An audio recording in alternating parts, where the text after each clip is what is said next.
Hello everyone, সবাই কেমন আছো? আশা করি সবাই ভালো আছো আর আমিও খুব খুব ভালো আছি। তো আজকে আমি কি রান্না করছি সেটাই তোমাদের সাথে শেয়ার করব।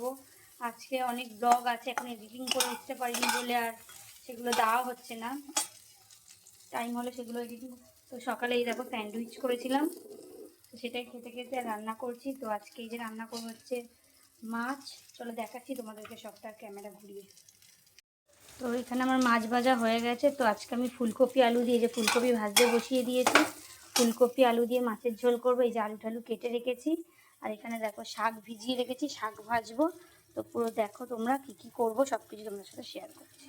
দেখলেই তো তোমরা মাছ ভাজা হয়ে গেছে আর ফুলকপিও ভাজা হয়ে গেছে। ঝটপট করে মাছের ঝোলটা বসিয়ে দিলাম।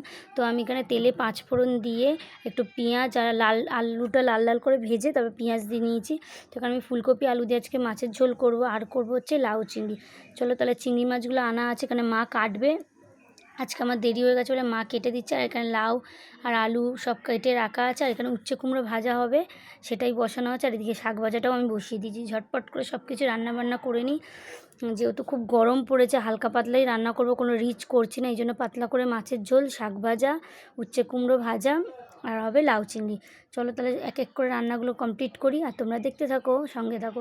এ দেখো আমার এখানে ফুলকপি আর আলু মাছ সব কিছু মানে ফুলকপি আর আলু ভালো করে কষিয়ে নিয়েছি, একদম রেডি। এবার জল ঢেলে দেবো। তবে দেখো মাছের ঝোলটা আমার রেডি হয়ে গেছে। তো চলো দেখি আজকে আমরা কী কী রান্না করলাম। তো এখানে আছে গরম গরম সাদা ভাত, আর আছে তোমাদের উচ্ছে কুমড়ো ভাজা করেছিলাম, উচ্ছে কুমড়ো বটিও বলতে পারো, ওটা আছে। আর করেছিলাম যে শাক ভাজা, সেই শাক ভাজা। এই যে হচ্ছে শাক ভাজা। সকালে ডিম সিদ্ধ করেছিলাম, সেই ডিম সিদ্ধটাই রাখা আছে, যদি কেউ খায় খেয়ে নেবে। এখানে আছে লাউ চিংড়িও রান্না হয়ে গেছে। লাউ চিংড়িটা মা করেছে, আমি করিনি। আর আছে ফুলকপি আলু দিয়ে মাছের ঝোল। আজকের রেসিপি এইটুকানিই ছিল। কেমন লাগলো অবশ্যই কমেন্ট করে জানাবে, আর তোমাদের কার বাড়িতে কী কী রান্না হচ্ছে সেটাও আমাকে কমেন্ট করে জানাবে। ভালো লাগলে একটা লাইক করে দিও। Thank you for watching. Tata, দেখা হচ্ছে পরের নেক্সট মিনি ব্লগে। টাটা।